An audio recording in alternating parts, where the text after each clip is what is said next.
C. Michael Smith here. I'm a psychologist and with a Jungian background and an author of book Jung and Shamanism in Dialogue and a shamanic teacher. And I have some 40 years experience in this area of Jungian psychology and shamanism. They have a lot of compatibility between them. Jung's life was very shamanic in nature, and his work tended to translate that into depth psychological terms for the modern world. So the integration of psychology and spirituality, and particularly shamanism for me, has been a big part of my life. And Dr.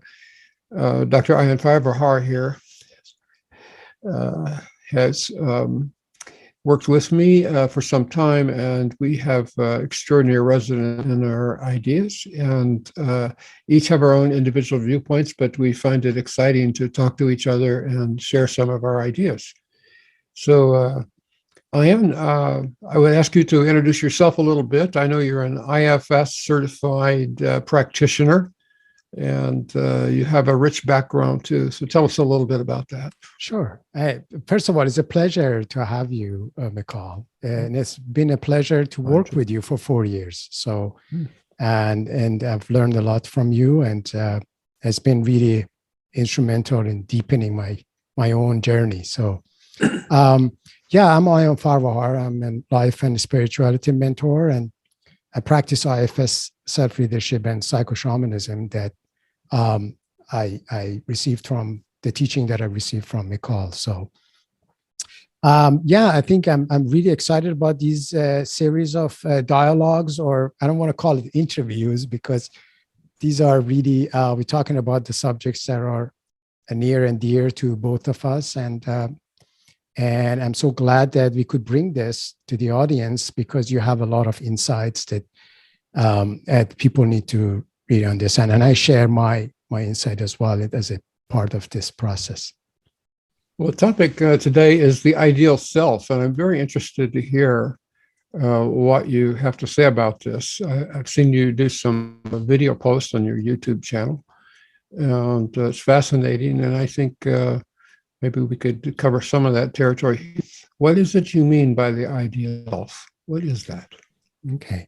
Yeah, I think ideal self is also one of my favorite topics.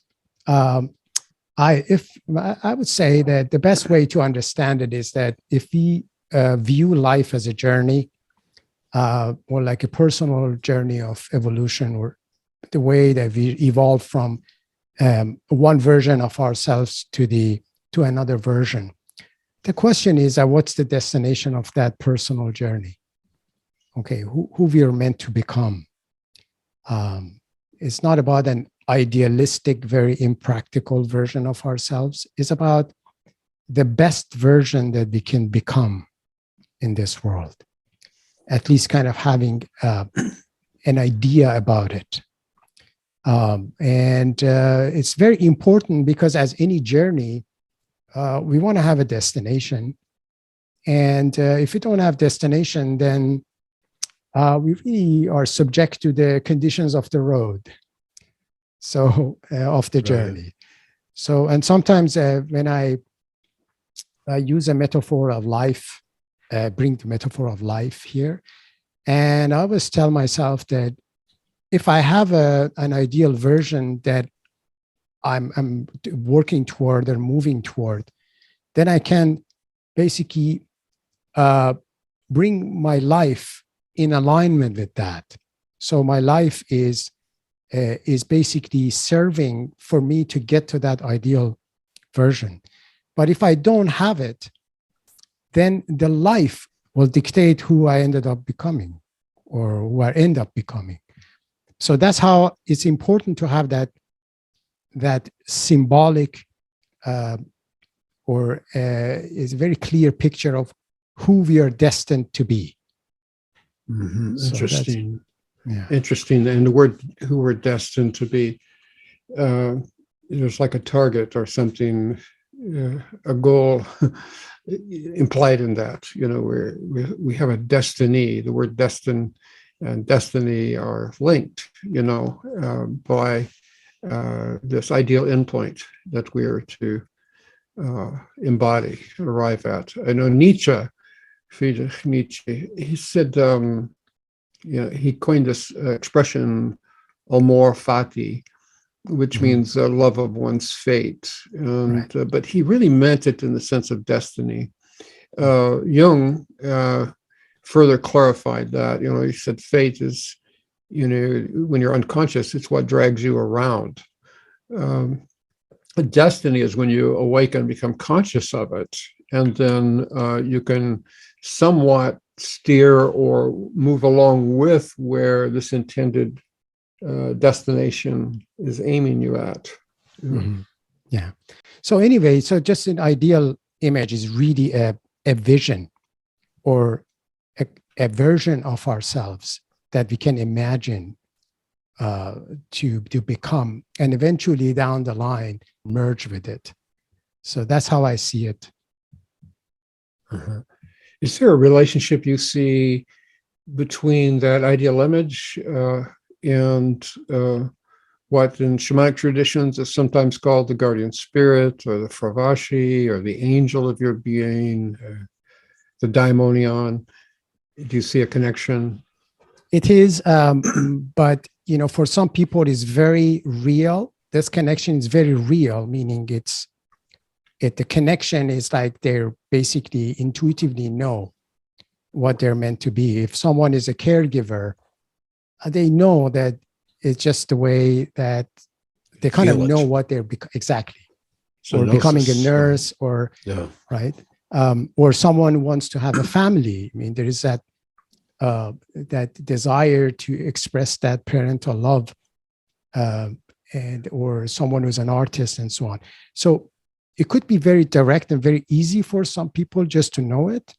But this guardian spirit, or the daimon, which we could think of it as a personal kind of guardian angel, so to speak, is more like a guide that is very deep within us. It will send messages. I always compare its messages. It could be very subtle. For example, I always ask, people that, okay, do you remember any points in your life when you really felt genuinely inspired, either by the place you find yourself, by people you were around, or by some kind of an insight that you notice in you? For example, if you were in the top of the mountain and you have these peak experience of really just kind of being in the middle of this vast scene of like mountainous view. In these moments that these daimonic insight comes and connects with us. So that could be very subtle. It could be very direct. I mean, for me personally, I experience is more direct, like really establishing that connection with that daimonic kind of essence of my being. But for some people, it could be very subtle. So there is an intuitive way of receiving insight of what your life is meant to be. I hope I kind of answered your question, but if you have something to add to it, Mikhail, that would be nice to share. Yes, I liked your questions too. They remind me of questions I use.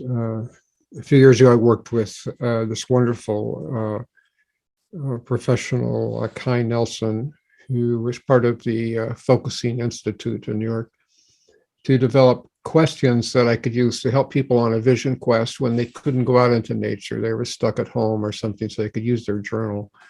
And the first one was to bring to mind a time when you were just naturally yourself without any interference. That was the first question. And use a felt sense, kind of like your intuition and a body sense to find that memory. And then you write about it and what are all the parts of it, what's the main thing about it you notice. And the next one was a time that shines for you, in your memory in the past. And the third thing was a deeply significant time, but as recent as possible. Mm-hmm. And through these three questions, and then putting it together with a felt sense of yourself, in relationship to those. You kind of get a sense of where the daimonic or the guardian spirit has been calling you in your life, earlier in life and currently. So there's something about it's a felt urge. People talk about the daimonic urge sometimes. It's an energy and a passion and being Inner calling. Yes, yes, Mhm. beckoning and Beautiful. so on. So it seems to be very important. And it seemed to me it's related to what you're saying here about this ideal version, because I remember Henri Corbin, this French religious Theologian, scholar, saying that the angel, and he meant the same thing by the word angel, was a revelation of the divine specific to each individual. Yeah. So he calls it angel of individuation. Yeah, and it wants to individuate with you. It's like a partnership with it, implying that it's inspiring you and guiding you and responding to things you do and giving you feedback and so on, so that the imagination comes into play. Can you say more about the imagination and the ideal self? Right. It is actually just getting to the ideal self. Sometimes it comes very intuitively, but most of the time we need to work on it. We need to really set time to contemplate on it and imagine qualities that in us that we could flourish or cultivate that makes us an ideal version of ourselves. So the imagination is really the critical aspect of this. I mean, we need to kind of imagine that ideal version in order to move toward it. And journaling is helpful. I have 3 suggestions I could share for someone who is interested to kind of start contemplating on the ideal version of themselves. One is just to list all the qualities that we really admire in themselves. So these are the qualities of ideal self. And on top of that, if we know someone that we truly admire, we find very inspiring, think about the qualities on that person that it's inspiring to us.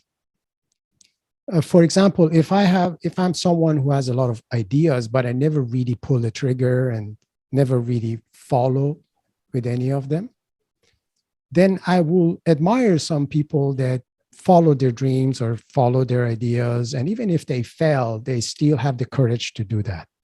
Having courage to honor what you want to do, it would be a quality that your ideal self needs to have. So then you need to work toward developing that courage with taking the steps that you feel is the right step to develop that courage.